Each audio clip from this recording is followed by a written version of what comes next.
Oke, dadah. Aduh, assalamualaikum warahmatullahi wabarakatuh. Iya. Jadi kerabat semuanya, saya baru aja dapat kesulitan, jadi telat karena di Prism Live-nya ini itu nggak mau keluar gitu. Jadi konsultasi sama Bro Aji tadi, ini kok nggak mau keluar gambar, dia nggak mau live, nggak ada 321-nya terus menerus, dia minta terjadwal padahal saya nggak minta jadwal gitu kan. Orang nggak minta jadwal masa dikasih jadwal gitu, kata Bro Aji. Oh iya, katanya itu dia suka masukin ke jadwal gitu. Aduh, memang teknologi ya, nenek-nenek ya. Aduh, perangkat jaringan ya. Oke. Nih dia minta jaringan lokal lah gitu. Nggak tahu deh, teman-teman masih bisa ya bersambung ya. Jam 11 lewat 19, hampir 11 lewat 20 ya. Ada 49 teman-teman, tapi belum ada yang komen ya. Sudah 1 menit saya menghabiskan waktu. Assalamualaikum Putri Nabila, Waalaikumsalam. Ya, biasa sendiri. Waalaikumsalam warahmatullahi wabarakatuh. Kabarnya apa hari Ahad ya? Hari Ahad pagi-pagi aku udah bilang sama anakku, wow istimewa kamu ada sama yang sulung, yuk kita baca Quran bareng, kata saya gitu. Terus ya terus kita baca Quran sama-sama, tadi indah banget sampai jam 9 lah ya baca Quran, alhamdulillah. Kemudian halo Cianjur ngetop, assalamualaikum Bunda Neno, Bogor hadir ya. Aku belum bisa ke Bogor, dicegat ya Haji Mansur, ND Flores. Wow, Pak Haji Mansur di Flores, hebat sekali. Aduh, indah sekali negerinya Pak Haji Mansur. Ya, Pak Darno hadir juga. Halo Pak Darno. Ya, sehat keluarga semua, mudah-mudahan semuanya sehat ya. Ya. Seli Tegal. Hai, hadir Seli. Iya, udah baca Quran belum? Ya, mudah-mudahan semuanya udah membaca Al-Quran ya. Pemalang, Pak Tolkah Mansur, Mas Hairul Rizal Abbas Koto. Wow, ya. Nyimak yo Bundo Nino, yo ranca ya. Mas Ridwan sehat, Nurjana minta doanya tiap hari lebih dari 3 orang meninggal. Jangan begitu, jangan dilihat ya, itu yang aku bilang. Tiap hari iya, waktu kemarin juga ada yang meninggal, itu cuma kita enggak, kan tiap hari ada yang meninggal. Iya, jadi tawakal, dan tetap kita, yang bisa menolong kita itu adalah sikap kita, keyakinan kita, pikiran-pikiran baik gitu. Pikiran baik itu perlu ya. Tadi aja saya kirim-kirim pagi-pagi sama semuanya.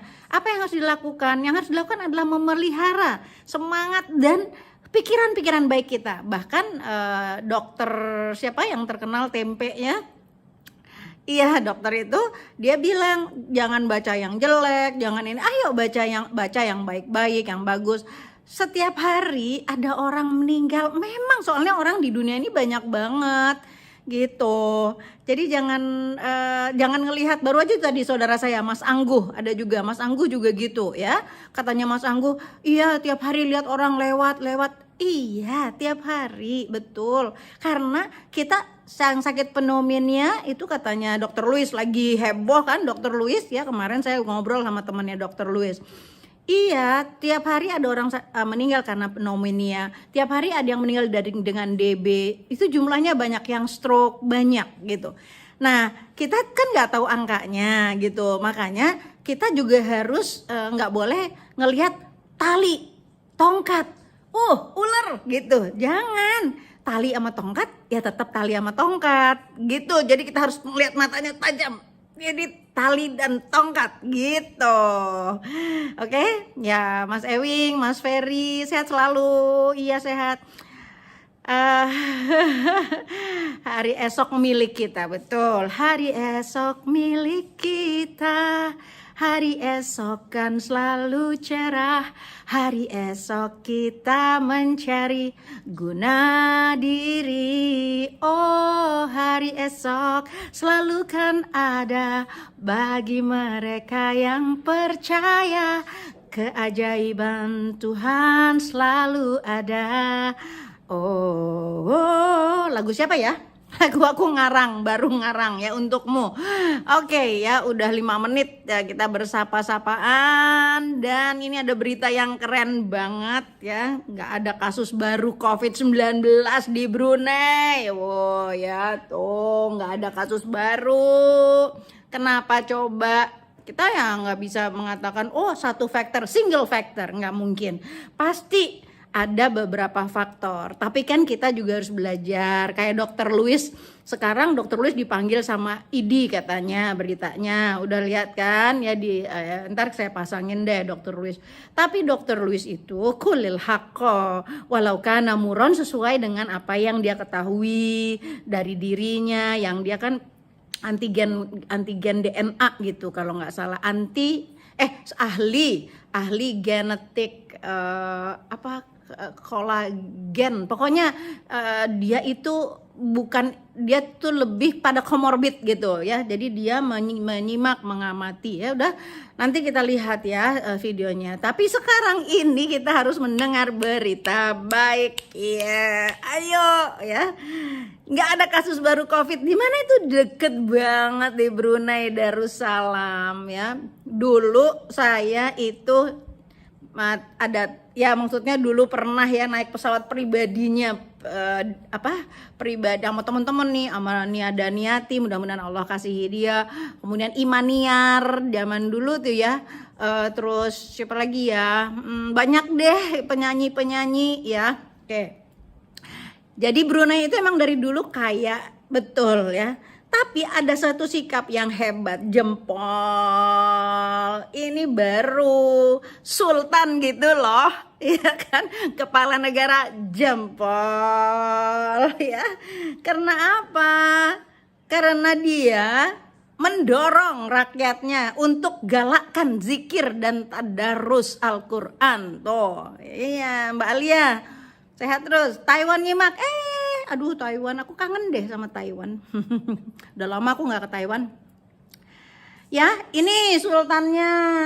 Yo, bukan soal dia kayanya, nggak ada gunanya juga kalau orang kaya tapi nggak beriman, ya nggak sih? Kalau kita pilih menantu, kita bilang oke, ganteng sih ganteng, tapi beriman apa enggak gitu. Penting itu beriman ya. Jadi kalau udah nggak beriman ya nggak ada gunanya gitu loh ya. Yang ciri orang beriman adalah dia kalau orang Muslim, kalau orang Katolik, orang teman-teman Katolik, teman-teman Protestan, ya tentu dengan menunjukkan keimanannya. Kalau orang Muslim ya keimanannya adalah dengan percaya kepada Al-Qur'anul Karim. Nah ini raja yang percaya kepada Al-Qur'anul Karim kan. Melalui siaran pers, situasi terkini infeksi COVID-19 dikutip Pelita Brunei, Kementerian Kesehatan Brunei Darussalam menginformasikan bahwa sejauh ini negeri Brunei Darussalam telah mencatat 428 hari nihil kasus. Wow, 428 bagi 30 berapa? Ayo, berapa bulan? 10, 11, 300, 1 tahun lebih. Ya kan, 365 kan? 365 hari, ini 428 hari, 1 tahun lebih. Ya. Hal ini merupakan kasus terakhir infeksi COVID-19 lokal sejak laporan terakhir tercatat pada 6 Mei 2020. Tuh. Punya video Dokter Louis yang mau inbox kirim. Oke, iya ya. Kirim aja. Aku mau colokin ini karena ternyata tuh kan kemarin yang ini lupa di charger. Ini gimana sih? Nggak serius ya. Untung semuanya di rumah ini ada colokan-colokan yang deket ya. Oke, ini udah 15%. Oke, Kementerian Kesehatan menginformasikan bahwa hingga pukul 12 siang hari ini tidak ada penambahan kasus baru COVID-19. Dengan data ini berarti total kasus COVID-19 di negeri Brunei Darussalam, baca berita selengkapnya, hanya 266. Wow, karuntu ya. Wirhaben gitu. Apa itu? Aku nggak ngerti bahasa. Parler français aku ngerti, tapi kalau bahasa Jerman aku nggak bisa. Oke, Brunei nyimak, benar, alhamdulillah tuh. Odoa, hai Odoa, ini aku bacain ya Keren sultannya, kepala negaranya tuh keren. Oh, keren banget, seneng banget. Ini berita gembira tahu. Nah, aku terusin ya bacanya. Baca berita selengkapnya. Oke. Nah, menurut Kementerian Kesehatan, 8 kasus aktif masih menjalani perawatan di Pusat Isolasi Nasional, sehingga total kasus sembuh sejauh ini menjadi 255 orang. Ada yang nulis, Jokowi presidenku, tapi bukan pilihanku. Tagar yang lagi hebat itu menyerahlah, presiden menyerahlah ya, lagi masih trending Twitter ya. Kementerian Kesehatan juga menginformasikan situasi terkini COVID-19 di bukan Nangru Aceh Darussalam nih, tapi di negeri Brunei Darussalam. Deket ya, Nangru Aceh, NAD ini NBD. Di mana total 574 orang tuh perbanyak membaca Al-Qur'an. Ya. Farihin Salahuddin, Mbak Rati. Oke. Selanjutnya dalam 24 total 574 orang menjalani isolasi wajib dan 21.420 orang menyelesaikan isolasi wajib sejak Maret 2020. Selanjutnya dalam 24 jam terakhir sebanyak 332 sampel uji virus SARS-CoV dilakukan, sehingga total uji laboratorium yang dilakukan sejak Januari 2020 menjadi 144.033 pengujian. Kementerian Kesehatan juga ingin menginformasikan kepada masyarakat tentang status vaksinasi COVID-19, di mana total 3.838 menerima suntikan vaksin COVID-19 pada 7 Juli 2021, sementara 87.033 atau 19,2% telah menerima sedikitnya 1 dosis vaksin. Tapi kemarin ada gudang vaksin yang terbakar. Salah satu peneliti yang saya kenal, dia mengatakan iya, nggak boleh kita nyimpen vaksin sembarangan, itu nggak boleh. Jadi banyak orang yang mungkin ya diduga ya menerima vaksin yang sudah lawas atau sudah expired atau memiliki kerusakan pada apanya, karena saya kan pernah bikin herbal ya. Ini bukan vaksin ya, saya itu penyuka herbal. Jadi saya tuh pakai sabun, shampoo, pasta gigi itu semua bikin sendiri. Yang bikin Profesor Ito, teman saya ya. Dia profesor di San Marino dan juga dari Jepang ya. Jadi dia bikinin saya itu pasta gigi, shampoo, sabun semuanya herbal. Nah, itu tuh ada syaratnya untuk nyimpen barang-barang itu tuh ada suhu yang harus. Jadi saya nyediain satu kamar khusus untuk naruh semua misalnya mawar yang mawar yang air mawar, terus anggur yang diambil cabe, kapcici, terus apalagi itu suhunya harus teratur. Gimana vaksin? Itu harus ada aturannya. Nah, ini kan kita nggak tahu tuh ditaruh di gudang mana, atau kita taunya ketika kebakaran ya. Sebagian orang juga mengatakan waduh itu jangan-jangan dia sudah tahu bahwa banyak yang meninggal, banyak yang banyak yang mencium ada sesuatu yang nggak beres, ini kok penggunaan vaksin semakin banyak, kok malah meninggal semakin banyak. Terus juga katanya alatnya, kata dokter Louis kan, alatnya itu nggak stabil. Jadi kalau kamu periksa sekarang, kamu pakai masker sama kamu lepas masker dia beda. Terus 10 menit kemudian udaranya ganti beda. Jadi alatnya tuh nggak stable, itu kan? Kita dengar juga kayak gitu ya. Someone bahkan ada sebagian orang yang juga meneliti ya, mereka mengatakan bahwa alat itu sebetulnya gitu. Ini sensitif banget sih ya, emang ya. Alat itu sebetulnya diperuntukkan gitu untuk multiplikasi dari DNA gitu, multiplikasi DNA gitu. Jadi bukan untuk mendata atau pokoknya alatnya tuh jadi nggak stabil gitulah, istilahnya tuh nggak stabil. Nah, jadi berita gembira kita terusin ya. Selanjutnya kemudian gitu ya, sebanyak 16.600 atau sekitar 3,7% telah menerima 2 dosis suntikan vaksin. Sementara total 14.443 warga lanjut usia. Udah ya. Oke, Profesor Politik University of Nottingham, Malaysia, William Case dan Postgrad Nadia Hamdan dalam sebuah opininya di East Asia Forum menjelaskan bahwa sistem pemerintahan Brunei sebagai monarki absolut dan praktek politik represif namun responsif banyak menguntungkan negara ini menanggulangi wabah COVID-19. Sebagai monarki Islam Melayu, Brunei sensitif terhadap kebutuhan spiritual warganya. Masjid ditutup dan dibersihkan dan pertemuan lebih dari keluarga dekat dilarang sepanjang Ramadan dan sepanjang hari raya. Sementara itu pemerintah mendorong warga Brunei untuk memperkuat dan melaksanakan dzikir dan tadarus Al-Quran di rumah saat menjalani karantina. Nah ini karantina, jadi rakyatnya dikasih makan, ya kan? Nah, rakyatnya dikasih makan, bukannya terus nanti kita lihat ya video-video yang dikirim oleh Azura. Bagaimana masyarakat susahnya gitu ya, karena nggak dikasih makan gitu. Kalau emang karantina harusnya dikasih biaya hidupnya, bukan harus sendiri gitu ya. Dan ya, jadi Pak Jokowi semuanya pemerintah pemimpin-pemimpin ayo kan nggak ada salahnya ngingetin ya untuk membaca Al-Quran. Setiap kali saya tayang saya selalu bilang ayo Pak Jokowi ingetin semuanya menteri-menteri gubernur apa yang muslim ingetin, nanti yang Katolik minta baca Alkitabnya ya, yang Buddha juga baca kitabnya, jadi semua itu mendekat dan baca kitabnya. Kalau pemerintah yang begitu kan lain sama kita orang biasa ya.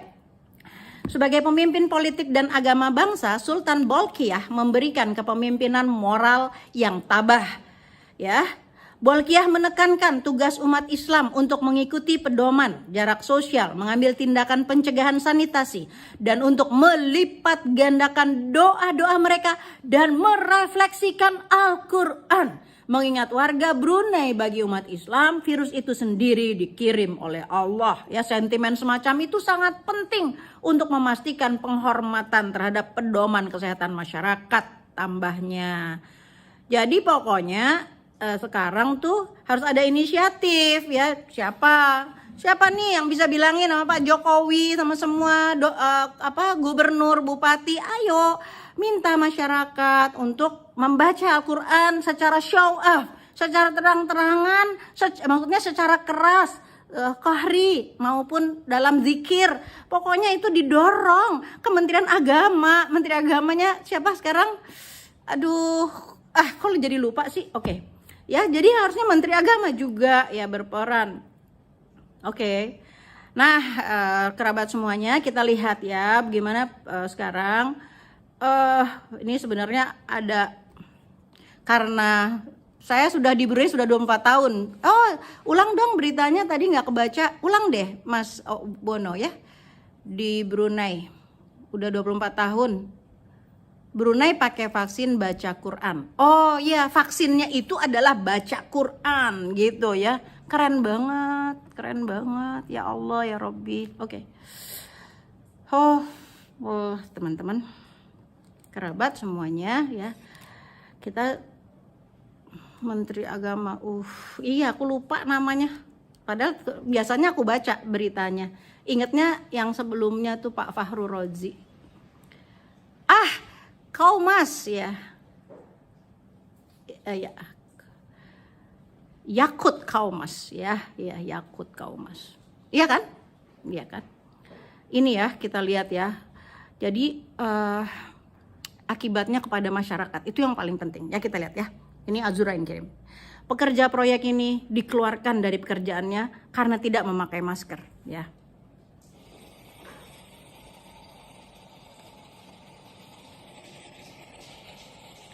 Ini pekerja ya proyek. Kami dari tim security ya langsung ambil tindakan dan dikeluarkan dari proyek. Ini orangnya ya. Ayo Mas.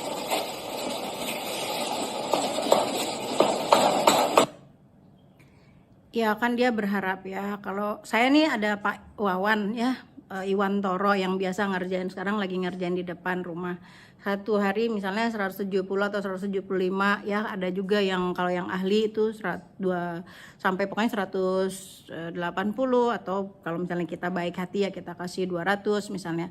Tapi kalau kayak model ini kan dia cuma istilahnya asisten ya.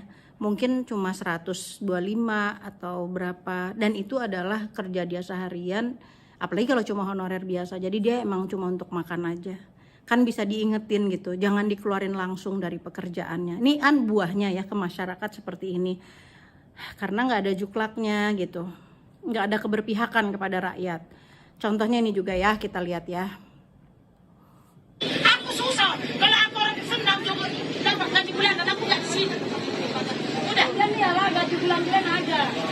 Kalian hebat kali jual aja kali. Kalau kalian yakin kami jualan sini, aku rasa setengah jam udah selesai kami jualan. Jualan sayur ya pepaya.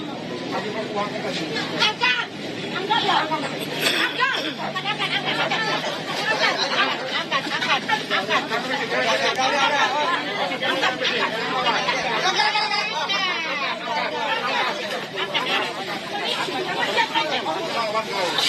anjing, berampas sebelum ini PKI kalian, anjing, babi, anjing kalian di negara sendiri pun dijajah, udah susah-susah masa kondisi. Aku nggak tahan dengar itunya apa namanya. Tapi kita bilang kalau orang dia dizalimin, dia boleh gitu apa namanya melawan ya. Tapi kan menderita banget, ngapain gitu kan ya. Orang cuma jual sayuran gitu kan, sayurannya diangkut sama satpol. Itu gimana gitu loh. Ini kan perilaku yang masa rakyat sama rakyat gitu, zolim banget gitu. Alasannya jadi harus ada kebijaksanaan, harus ada kasih sayang, ya kan? Kenapa gitu? Jangan-jangan karena kita tuh suka makan uang riba, ya. Jadi maksudnya kita tuh faktor riba tuh kan Allah larang, jadi banyak ketidakberkahan seperti itu. Lihat, aku nggak tahan dengarnya karena dia tentu dia ingat anaknya mau makan, ya kan? Dia pasti suaminya mungkin nggak cukup, atau dia sendiri hidup sendiri, dia harus ngidupin anaknya gitu kan. Iya, PPKM jadi peraturan pemerintah kejam pada masyarakat. Iya Bang Juki, ya ini gitu, sedih gitu, sedih ya. Kita kan nggak ngalamin ya, kita masih mungkin duduk gitu, tapi kan kelakuan jadi kayak gini gitu. Sementara karena mungkin ditekan dari atas gitu, kok diambil dagangannya, kan jadinya hati nuraninya tuh di mana gitu kan. Itu kan juga sama orang kecilnya gitu, kenapa jadi kejem banget gitu kan ya. Jadi aku tuh bilang, makanya dulu doaku kan dibenci sama orang-orang ya kan, padahal aku bilang jangan serahkan kami kepada pemimpin yang tidak sayang kepada kami gitu. Nah sekarang kita tuh rindu pemimpin yang sayang sama kita ya kan. Kita rindu bener pemimpin yang berpihak sama rakyat ya kan. Kalau ini kan enggak gitu. Sampai dikejar-kejar di Surabaya nih, dikejar-kejar nih sampai gang perumahan warga ya. Jadi jangan sampai ke perumahan warga di Surabaya ya. Nih kita lihat. Loh, kening, aduh Kak Aisyah. Kening, tak maskeran. Kening guys. Beneran ini guys. Beneran ini guys, bukan settingan. Nggak pakai masker guys, kena aku guys. Nih, terkena apa?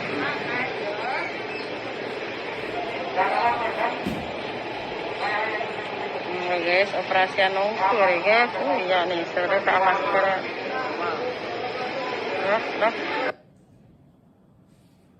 Iya. Ngapain dikejar-kejar sampai ke perumahan gitu kan, itu kan udah wilayah batas di rumahnya. Ya, ini harus ada yang melakukan. Ini kan pemerintah daerah dan juga ngapain gitu loh. Ya, makanya jangan marah kalau rakyat tuh jadi marah. Karena kemarahannya itu adalah karena seperti seperti ketidakadilan. Jadi kok begitu banget gitu kan. Ya ini masyarakat Surabaya biasa, kalau saya kan punya kakek pokoknya ada darah Jawa Timurnya gitu loh ayah saya. Jadi mereka marah, kalau bahasa marah itu ya begini, orang Surabaya bahasa marahnya gini ya, ini kita lihat. Polisi Moro. Ayo! Polisi jancuk! Polisi jancuk!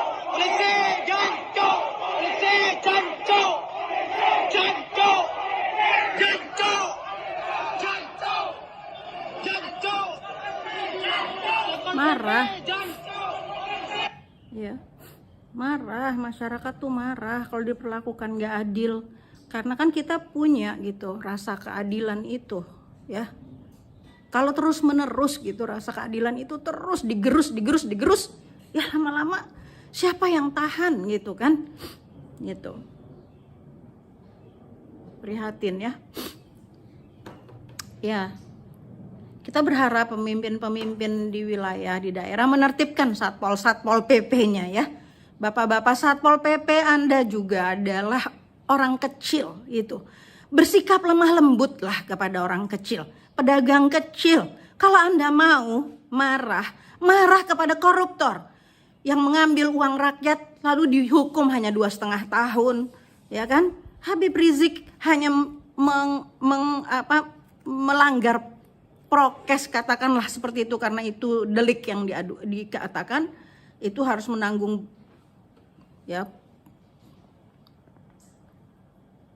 banyak lagi yang hukumannya jauh lebih berat ya. Jaksa Pinangki dari 10 tahun menjadi 4 tahun, dan banyak lagi hal yang menggelisahkan gitu ya.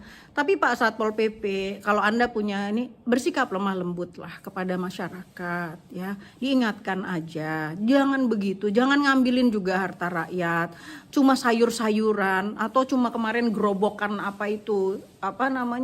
alat dia jualan, meja-meja sampai diangkut gitu kan. Itu harusnya juga bupati atau gubernur itu harus bertindak dan menertibkan ulang dan mengajari lagi bagaimana caranya untuk menyayangi rakyat. Kan bisa gitu loh. Orang tuh kan punya hati, kalau menghadapi rakyat itu apalagi cuma cari makan. Itu mereka nggak berbuat pidana, mereka itu kasihanilah mereka gitu. Karena rakyat juga, negara juga nggak ngasih makan, ya kan? Jadi kenapa gitu? Kenapa jahat sama rakyat gitu loh? Kenapa sadis? Kenapa kejam? Sesama rakyat kecil kenapa gitu? Takutlah sama Allah, itu kan? Ya Allah, ya. Itu ya, teman-teman, permintaan Jokowi mundur makin deras ya. Aksi rakyat Brazil jadi sorotan, ini beritanya. Pemerintah lebih mematikan dari virus, kata di Repelita Online. Kita baca ya beritanya. Coba ya kita lihat. Ini beritanya di Repelita Online. Desakan Presiden rakyat.com /Jokowi. Jokowi untuk mundur dari jabatannya semakin lama semakin ramai digulirkan oleh netizen di jagat media sosial Twitter. Pasalnya hingga saat ini tagar Bapak Presiden menyerahlah masih bercokol di deretan trending topik Twitter. Tidak hanya itu, cuitan dari akun LC juga mendadak menjadi pusat perhatian para pengguna Twitter. Di sini juga sama, tweet akun sambil menyematkan tagar Bapak Presiden menyerahlah dan menggugah sebuah artikel yang berjudul Demo ke Jalan, warga Brasil mengatakan pemerintah lebih bahaya daripada virus. Duduk aja di rumah nonton final lawan Argentina, balas akun @jo. Sabar bro, balas monting. Hingga saat ini cuitan dari akun LC sudah menuai 16 komentar, 13 retweet dan 816 like. Dilansir Gala Media dari New York Times Rabu 7 Juli 2021. Sekarang tanggal 11 ya. Sekarang 1 Zulhijjah ya. Signal gaib, Jokowi presidenku tapi bukan pilihanku ya. Corona akan tetap berjalan jika kezaliman masih tetap berjalan. Sudah tak mampu masih saja bertahan, kata Umbri. Batosai, thank you ya, gaib, signal gaib. Masyarakat Brazil rame-rame turun ke jalan guna menggelar aksi demonstrasi terhadap kepemimpinan Presiden Brazil Jair Bolsonaro. Sabtu 3 Juni 2021. Ya udah lama ya. Sekarang itu karena semuanya serba cepat, jadi kalau udah lewat 1 pekan aja udah rasanya udah lama banget ya. Presiden Bolsonaro dianggap tidak serius dalam menangani persoalan pandemi COVID-19 di negeri Samba itu. Selain itu, rezim Presiden Bolsonaro juga telah melakukan tindak pidana korupsi vaksin COVID-19 ya. Akibat tindak pidana korupsi vaksin 19 itu keuangan negara Brazil merugi sekitar 324 juta dolar AS atau 4,6 triliun rupiah. Kalau kita persoalannya kita udah hutang hampir udah 6.000 triliun lebih, hampir nyaris 10.000 triliun kalau menurut para pengamat atau para ahli ekonomi ya. Kita udah hancur babak belur luar biasa ya secara keuangan ya. Sesampainya di alun-alun kota Rio de Janeiro, masyarakat ada lagunya tuh Rio de Janeiro di na na na na na na na na na na lagunya Faris RM ya, Rio de Janeiro. Masyarakat Brazil pun dengan kompak berteriak, "Mundur Jair Bolsonaro, mundur Jair Bolsonaro," sambil diiringi dengan suara tabuhan drum. Kemudian di tengah kerumunan masyarakat Brazil terdapat sesosok pria yang sedang membentangkan karton bertuliskan pemerintah lebih mematikan dari virus. Nah, itu judul beritanya. Baik Rama-Rama, hati orang baik diam malah mengundang murka Allah. Mas Juki jadi ingat kisah Isra Mi'raj, ada orang bawa beban masih minta beban. Sudah beban dalam 2 periode masih ingin 3 periode lagi ya. Mungkin masih kuat Mas Juki. Merasa kuat paling tidak. Ini ada berita dari Partai Demokrat, katanya negara terhuyung-huyung. Jokowi sudah tak berguna, ini tajuknya ya, tuh di Repelita Online. Ya. Kemudian ada juga tapi berita yang sebagai counter ya, karena kita selalu selalu memberikan kesempatan, iya kan? Ada yang desak. Jadi kepada yang desak Jokowi mundur, kata Ngabalin, Pak Ngabalin bilang manusia peradaban rendah kelas kambing katanya. Ya ini nggak apa-apa kita baca aja ya bagaimana Ngabalin. Ya ini Ngabalin. Kata Ngabalin, tenaga ahli utama kantor staf Presiden KSP Ali Mohtar Ngabalin menanggapi soal desakan kepada Presiden Joko Widodo untuk mundur. Ngabalin menyebut pihak-pihak yang mendorong Jokowi mundur sebagai pihak-pihak yang mendorong Jokowi mundur adalah maksudnya sebagai manusia peradaban rendah dan cacat intelektual. Bahkan Ngabalin juga menyamakan orang-orang itu dengan binatang. Oh ya? Yang selalu membuat gaduh. Wow, ngeri sekali nih. Ini kata Ngabalin. Nanti kalau mau dikonfirmasi ke Repelita ya, repelita.com ya. Cacat secara intelektual, manusia berperadaban rendah, warga negara kelas kambing, katanya melalui akun Twitter Ali Ngabalin New pada Minggu 11 Juli 2021. Sekarang dong, ini baru berarti. Reaksi keras Ngabalin itu berdasarkan pada pemikiran bahwa pihak-pihak tersebut telah melemparkan isu provokatif di tengah upaya menangani pandemi. Setiap saat membual di ruang publik, memprovokasi massa untuk gaduh saat pemerintah full konsentrasi pada PPKM darurat, kata Ngabalin. Sengaja melempar isu comberan, watak komunis tulen kalian menghalalkan sejarah cara, katanya tambahnya. Bersama cuitannya, Ngabalin membagikan sebuah tanggapan layar berita terkait dirinya. Dalam artikel itu, Ngabalin juga bereaksi keras atas desakan agar Presiden Jokowi mundur dari jabatannya. Sebelumnya ia memang menyebut orang-orang yang meminta Jokowi mundur adalah sampah demokrasi. Sampah-sampah demokrasi minta Jokowi mundur. Banyak yang sakit karena selain tidak ikhlas juga karena lukanya sangat dalam. Hasad, dengki adalah perilaku yang merusak amal dan memperpendek usia, katanya. Ngabalin juga menyertakan sebuah pantun berbunyi, hati-hati jalannya licin, kalau terjatuh patah tangan. Barang siapa selalu ngibulin, serbet Ngabalin akan turun tangan, gitu katanya Pak Ngabalin ya. Well, kita sudah baca ya. Ada berita lain juga ya, yang unik ya. meski pandemi ya, ini jumlah orang kaya bertambah loh gitu, ada barisan.co. Kenapa gitu? Kok bertambah? Indonesia sepanjang 2020, pertumbuhan ekonomi mengalami kontraksi diiringi dengan peningkatan jumlah pengangguran dan penduduk miskin. Namun pada saat bersamaan terjadi peningkatan jumlah penduduk yang cukup kaya dan sangat kaya. Gitu. PDB atau produk domestik bruto per kapita sebagai salah satu indikator kesejahteraan penduduk pun turun dari 59,1 juta pada 2019 jadi 56,9 juta. Berapa poin turunnya? 3 ya. Bersumber dari data PDB dari Badan Pusat Statistik, Bank Dunia menghitung beberapa indikator terkait ya. Bank Dunia menyajikan beberapa versi, ada GNI nominal Indonesia. Aku tuh nggak terlalu ngerti ya, jadi kalau baca begini tuh pengen cepat-cepat selesai. Tapi yang jelas berdasarkan data itulah Bank Dunia memasukkan Indonesia ke dalam kelompok negara berpendapatan menengah rendah, lower middle income. Indonesia hanya sempat setahun masuk dalam negara berpendapatan menengah atas. Pandemi juga berdampak besar pada kemampuan fiskal pemerintah, itu aku ngerti. Pendapatan negara menjadi turun signifikan. Oke, utang pemerintah pun bertambah sangat banyak. Dari 4.787 triliun pada 2019 menjadi 6.080 triliun pada akhir 2020 dan sekarang udah nambah-nambah lagi ya.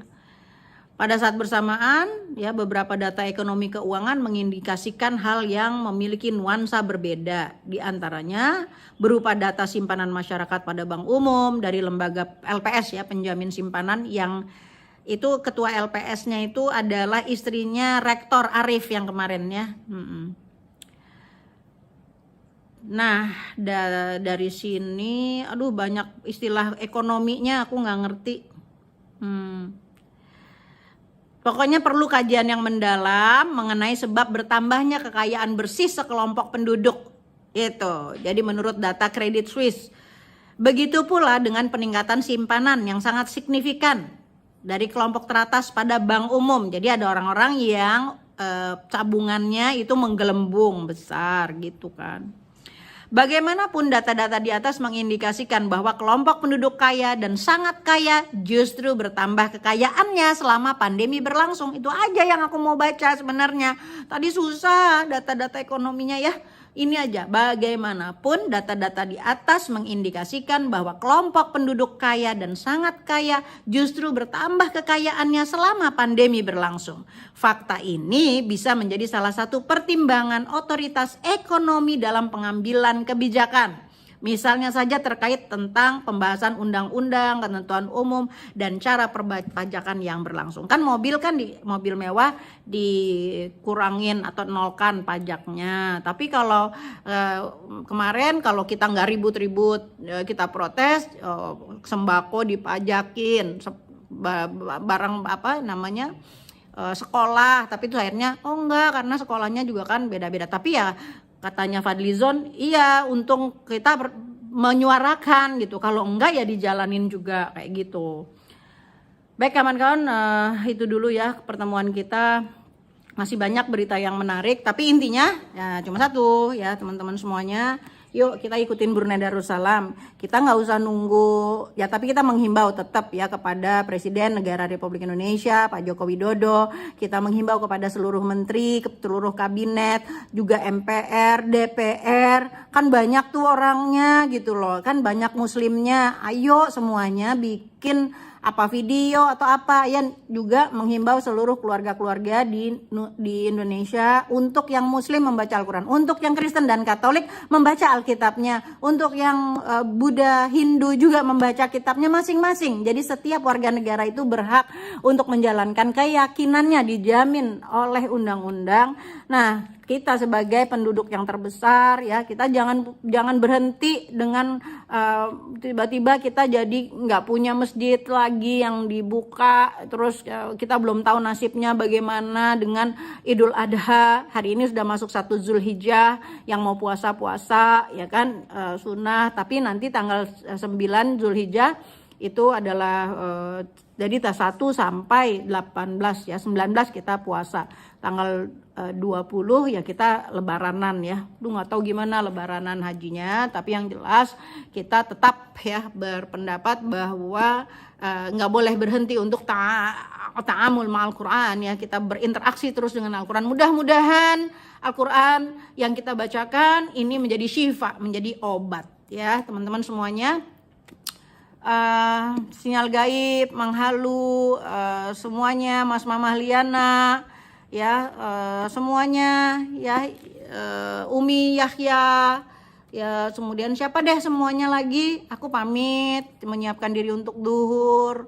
Bima, Guntara, ya semuanya, Mas apa ya susah bacanya ya semuanya ya, sampai ketemu lagi insya Allah ya. Jangan lupa hari Selasa ada karena kita lagi PPKM juga, jadi Selasa acara apa namanya secangkir opininya itu lewat Zoom, tapi insya Allah tetap dibikin menarik. Selasa malam kita tetap apa namanya, judulnya juga udah ada kok judulnya, tapi aku nggak bawa judulnya. Pokoknya hari Selasa malam jam 7 kita tetap secangkir opini kita tungguin, insya Allah di Rusto ya, di rumah studio Neno itu akan di relay. Oh ya, yang terakhir aku sampai, ya Allah ya Robbi ya Karim, dari tadi aku mau baca cuma kita sama-sama mohon doanya ya. Ini untuk Kiai Haji Abdul Rashid ya, ulama harismatik Kiai Haji Abdullah Syafi'i wafat kemarin ya. Orang yang baik banget. Aduh, baik sekali, rendah hati. Jadi kita menyatakan turut belasungkawa kepada keluarga ulama harismatik Betawi Kiai Haji Abdul Rashid Abdullah Syafi'i wafat petang Sabtu 10 Juli. Meski Kiai Abdul Rashid merupakan pimpinan Pondok Pesantren Pulau Air Sukabumi, beliau lebih banyak di Jakarta. Telah berpulang guru kita, orang tua kita, Kiai Haji Abdul Rashid Abdullah Syafi'i. Mudah-mudahan beliau dan ayah beliau Kiai Haji Abdullah Syafi'i atau Kiai Dullah ya ayah beliau ya, pengasuh pertama dari perguruan Asy-Syafi'iyah di Jakarta, dan seluruh keluarga besar Asy-Syafi'iyah, Neno Osman Channel dan segenap juga subscribersnya dan juga viewsnya semuanya menghaturkan duka cita dan ikut mendoakan semoga Allah Subhanahu wa taala memberikan surga Jannatun Naim yang tinggi untuk beliau.